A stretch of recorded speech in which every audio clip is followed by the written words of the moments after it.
and Hippie sometimes end up down on the islands, South Cedar Key, sometimes by boat, sometimes by truck.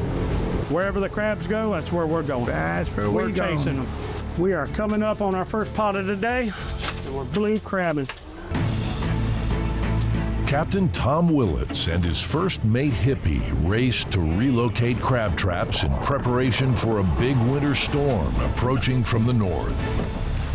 Fishing in about 9-10 foot of water right here. Water temperature is 60 degrees at the moment. We got a bad storm coming.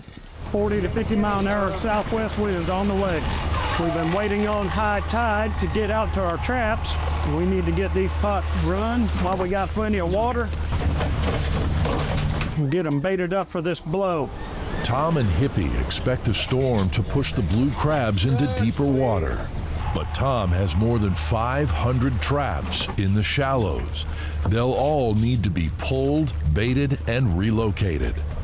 This is the blow we've been waiting for all year to start our season. The blow is going to cause these female crabs to get off of the bank, make them feed. Crabs won't feed on high pressure. We come back to these on Sunday, they should be banging.